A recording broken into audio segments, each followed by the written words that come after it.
तो hello guys, स्वागत है आप सभी का हमारे नए चैनल रेडमी टूल्स पर। तो आज का वीडियो बहुत ही ज़्यादा इंटरेस्टिंग होने वाला है, क्योंकि आज हम top 10 strongest Pokemon of all time की लिस्ट बनाने वाले हैं।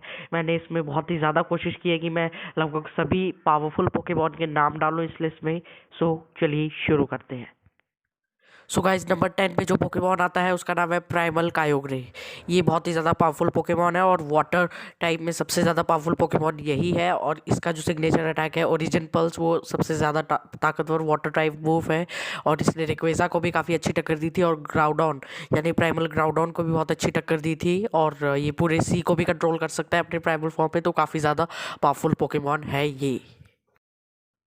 सो गाइस, नंबर 9 पे जो पोकेमॉन आता है उसका नाम है प्राइमल ग्राउडॉन, जो कि काफ़ी ज़्यादा पावरफुल फायर और ग्राउंड टाइप पोकेमॉन है। ये इतना ज़्यादा पावरफुल है कि इसके पास अर्थ के सारे वॉल्केनिक इरप्शंस का कंट्रोल है। ये चाहे तो सारे वॉल्केनोस को एक ही बार में इरप्ट करा सकता है, तो ये भी काफ़ी ज़्यादा पावरफुल पोकेमॉन है। इसका जो अटैक है प्रेसिपाई ब्लेड्स, वो ग्राउंड टाइप सबसे ज़्यादा पावरफुल मूव है पूरे पोकेमॉन वर्ल्ड का, तो ये भी काफ़ी ज़्यादा पावरफुल पोकेमॉन है। बाकी मुझे इसके बारे में ज़्यादा कुछ एक्सप्लेन करने की ज़रूरत है नहीं, क्योंकि बहुत ज़्यादा इसकी फ़ैन फॉलोइंग भी है और आप लोग को भी पता ही होगा इसके बारे में। सो चलिए आगे बढ़ते हैं। नंबर 8 पे एक पोकेमॉन नहीं, दो पोकेमॉन है, क्योंकि दोनों ही काफ़ी ज़्यादा पावरफुल है, जो कि है गिराटीना और क्यूरम। बात करें क्यूरम की, तो क्यूरम अपने ट्राई को सबसे पावरफुल मेंबर है और इसकी सबसे बड़ी जो ताकत है वो है फ्यूजन की एबिलिटी। ये वाइट क्यूरम भी बन सकता है, ब्लैक क्यूरम भी बन सकता है। दोनों के इसके अलग अलग सिग्नेचर अटैक्स हैं जो कि बहुत ही ज़्यादा पावरफुल है। इसका जब किला टूटने वाला था तो इसके एक ही अटैक से पूरा किला जम गया था, तो ये भी काफ़ी ज़्यादा पावरफुल है। लेकिन गिराटीना भी कोई कम पावरफुल नहीं है, उसका खुद का एक डायमेंशन है, वो चाहे तो किसी को भी उसमें भेज सकता है। क्यूरम अपने टाइप का यानी आइस टाइप का सबसे पावरफुल पोकेमॉन है और गिरेटिना गोस्ट टाइप में सबसे ज़्यादा पावरफुल गोस्ट टाइप पोकेमॉन है। दोनों ही बहुत ही ज़्यादा पावरफुल है और इन दोनों की पूरी पावर्स अभी तक हमें अनलीश नहीं की गई है, लेकिन तभी भी ये 8th पोजीशन दोनों के दोनों डिजर्व करते ही हैं। तो चलिए आगे बढ़ते हैं। सो गाइज, नंबर 7 पे जो पोकेमॉन आता है वो एक पोकेमॉन नहीं, ये भी एक पेयर है जिनका नाम है जेमेजेंटा एंड जेशियन। ये दोनों बहुत ही ज़्यादा पावरफुल पोकेमॉन है। इन्होंने इटरनेटस जैसे पोकेमॉन को हराया है। आप बोलोगे जब उसने इटरनेटस जैसे पोकेमॉन को हराया तो वो इतना पीछे क्यों है? वो इतना पीछे इसलिए क्योंकि इसकी हमें पूरी पावर्स अभी तक देखी नहीं है। वो भी इन्होंने इटरनेटस को हराया था क्योंकि उसकी पावर्स ही कैंसल आउट हो गई थी। और दूसरी चीज़, इनका वो कंबाइंड अटैक था। अगर हम 1-on-1 बैटल कराएं तो ये उतने ज़्यादा अभी तक पावरफुल इनकी हमें पावर्स नहीं दिखाई गई हैं। तो अभी के लिए ये नंबर 7 डिजर्व करते हैं। हम अभी की लिस्ट बना रहे हैं, ना कि फ्यूचर की। सो गाइस, जो पोकेमॉन नंबर 6 पर आता है वो है डिऑक्सिस। डिऑक्सिस फ्रेंड्स बहुत ही ज़्यादा पावरफुल पोकेमॉन है। जैसा कि हमने देखा था डिऑक्सिस वाली मूवी में, उसने रेक्वेजा को कितना अच्छे से पीटा था। ये पोकेमॉन काफ़ी ज़्यादा अंडररेटेड है, लेकिन बहुत ही ज़्यादा पावरफुल है। इसके पास 4 फॉर्म्स है। अटैक करना है तो अटैक फॉर्म, डिफेंस करना है डिफेंस फॉर्म, स्पीड चाहिए स्पीड फॉर्म, और बेस फॉर्म भी है। ऊपर से कोई पावरफुल अटैक लग जाए तो ये रिकवर भी कर सकता है। जैसा कि हमने रेक्वेजा वाली मूवी में देखा था, इसने कितना अच्छे से पीटा था रेक्वेजा को, जो कि आज तक शायद ही कोई पोकेमॉन इतना अच्छे से इसको टक्कर दे पाए। तो ये भी काफ़ी ज़्यादा पावरफुल पोकेमॉन है। नंबर 5 पे जो पोकेमॉन आते हैं वो भी दो पोकेमॉन है, जो कि है डियालगा और पाल्किया। जी हाँ, डियालगा और पाल्किया जो है वो गिराटीना से ज़्यादा पावरफुल है। और डियालगा और पाल्किया मेरे हिसाब से दोनों इक्वली है। भले ही जो पाल्किया है उससे थोड़ा सा कमज़ोर दिखाया गया था क्योंकि उसका पर्ल टूट गया था उस मूवी में। बाकी ये दोनों काफ़ी ज़्यादा पावरफुल है दोनों। और जैसा कि हम जानते हैं, एक तो टाइम का रूलर है और एक स्पेस का रूलर है, जो कि बहुत ही ज़्यादा बड़े लेवल की पावर्स है, ऑलमाइटी पावर है। और इन दोनों ने स्पेस टाइम डिस्टोर्शन को भी रोक के दिखाया, जो कि किसी के बस की बात नहीं है एक के अलावा। ठीक है, तो काफ़ी ज़्यादा पावरफुल पोकेमॉन है और दोनों अंडररेटेड भी हैं। कुछ लोग सोचते हैं कि प्राइमल ग्राउडॉन और प्राइमल कायोग्रे इनसे ज़्यादा पावरफुल है, लेकिन ऐसा नहीं है। ये दोनों उन दोनों से ज़्यादा पावरफुल है। ठीक है, तो ऐसा मत सोचिए, ये दोनों काफ़ी ज़्यादा पावरफुल पोकेमॉन है पोकेमॉन वर्ल्ड में। जो अगला पोकेमॉन आता है, जो कि नंबर 4 पे आता है, वो बहुत ही ज़्यादा पावरफुल पोकेमॉन है जिसका नाम है हूपा अनबाउंड। जी हाँ, ये इन पिछले सभी पोकेमॉन से ज़्यादा पावरफुल है, क्योंकि ये चाहे तो सबको अपने इशारों पे नचा सकता है, जैसा कि ये नचा रहा था। और इसने अगर अपनी लेजेंडरी टीम बुला ली तो बहुत ही ज़्यादा पावरफुल पोकेमॉन बन जाता है। ये खुद अकेला भी बहुत पावरफुल है, और अगर ये टीम बुला ले तब तो इसे हराना लगभग इम्पॉसिबल सा ही है। ठीक है, तो ये काफ़ी ज़्यादा पावरफुल पोकेमॉन है, लेकिन कुछ कुछ पोकेमॉन इसे हरा भी सकते हैं, जो कि ऊपर दिए गए हैं। हाँ, ये समन तो कर सकता है सबको, लेकिन वो उनके ऊपर है कि ये इसके वश पे आए या ना आए। मतलब इसकी पावर्स भी तो मैटर करती है, लेकिन तब भी ये काफ़ी ज़्यादा पावरफुल पोकेमॉन है। तो चलिए आगे बढ़ते हैं। नंबर 3 पर जो पोकेमॉन आता है वो भी बहुत ही ज़्यादा पावरफुल पोकेमॉन है, जो कि है मेगा रेक्वेजा। और उसी की टक्कर में जो आया है वो है इटरनेटस। भले ही मैं जानता हूँ कि इटरनेटस की अभी पूरी पावर्स अनलीश नहीं की गई है, लेकिन तभी भी वो काफ़ी ज़्यादा पावरफुल है। आप बोलोगे कि ज़ेशियर और ज़ेवेंटा से कैसे हार गया था, तो वो ज़ेशियर और ज़ेवेंटा से इसलिए हार गया था क्योंकि उनकी पावर्स ही कैंसिल आउट हो गई थी और उनका कंबाइंड अटैक भी था। और ये उसको टक्कर दे सकता है आराम से मेगा रिक्वेजा को। मेगा रिक्वेजा की तो हम शक्तियाँ जानते ही है कि इसने अकेले प्राइमल कायोग्रे और प्राइमल कायो ग्राउंडाउन जैसे पोकेमॉन को हराया है। ऊपर से एक ही ड्रैगन असेंट से बहुत सारे काम करके दिखाए, हम सब जानते हैं। इसका सिग्नेचर मूव ड्रैगन असेंट बहुत ही ज़्यादा पावरफुल है, लेकिन इटरनेटस भी कुछ कम नहीं है। उसका इटरनमैक्स फॉर्म को हराना कोई बच्चों का खेल नहीं है, वो तो उन लोग की ने इसकी पावर कैंसिल कर दी थी, इसीलिए ऐसा हो गया था।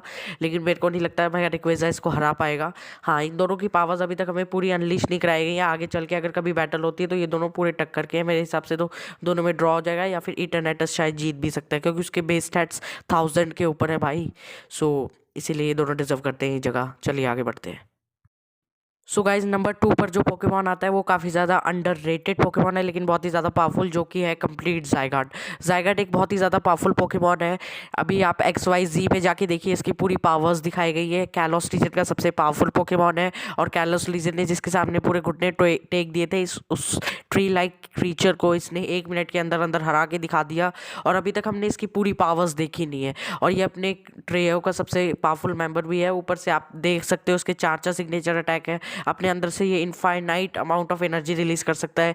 तो फिर मेरे को नहीं लगता रिक्वेजा वगैरह इसके सामने टिक पाएंगे। हाँ, टिक पाएंगे, लेकिन आप बताओ उसके पास क्या है? ड्रैगन असेंट, और ये एक साथ 5-6 मूव्स भी कर सकता है। पीठ से भी कर सकता है, हाथ पैर पीठ हर जगह से, सीने से भी वार कर सकता है। तो ये 5-5 6-6 अपने सिग्नेचर मूव्स कर देगा, तो फिर कहाँ ही बचेगा रिक्वेजा। तो इसीलिए मेरे को लगता है कि ये काफ़ी ज़्यादा पावरफुल है रिक्वेजा से। हालांकि अभी तक इसकी पूरी पावर अनलीश नहीं की गई, आगे चल के और भी पावरफुल हो सकता है, लेकिन हम प्रेजेंट की लिस्ट बना रहे हैं, फ्यूचर के नहीं। सो चलिए आगे बढ़ते हैं। सो गाइज नंबर 1 पे पहुंचने से पहले कुछ ऑनरेबल मेंशंस मैं देना चाहूँगा, क्योंकि ये लिस्ट बहुत छोटी है, लेकिन वो लोग भी डिजर्व करते हैं इस लिस्ट में। शायद टॉप 15 या टॉप 20 में पक्का आ जाते। तो ये रहे वो पोकेमॉन।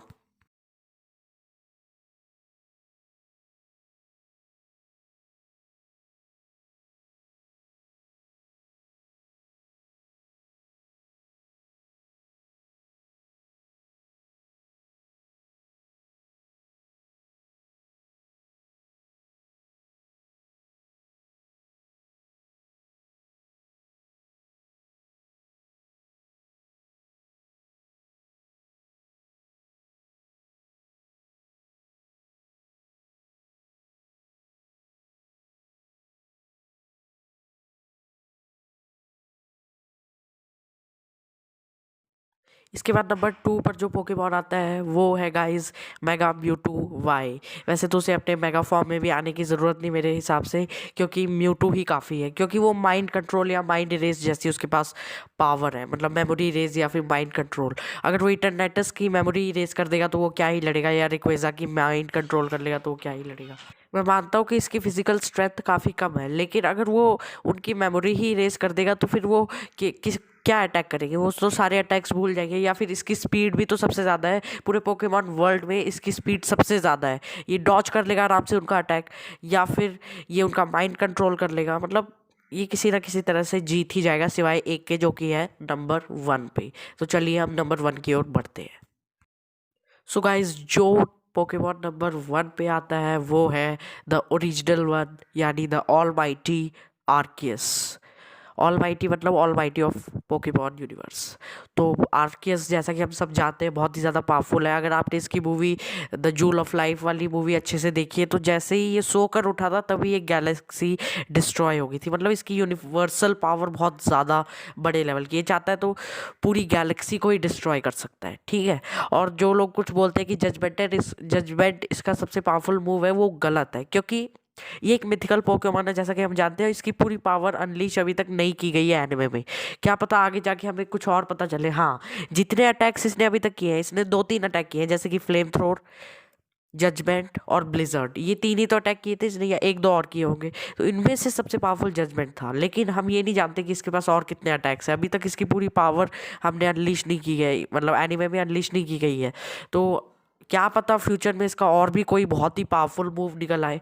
ठीक है, तो जजमेंट अभी तक का सबसे पावरफुल मूव है, लेकिन हम ये नहीं कह सकते कि फ्यूचर में भी ये बना रहेगा। ठीक है, क्योंकि इसकी अभी तक हमने पूरी पावर नहीं देखी है, और लेकिन जितनी भी देखी है उस हिसाब से भी नंबर 1 ही रैंक करता है। ठीक है, इसने आराम से क्रिएशन ट्रियो को हरा सकता है, वेदर ट्रियो को आराम से हरा सकता है, किसी को भी हरा सकता है ये।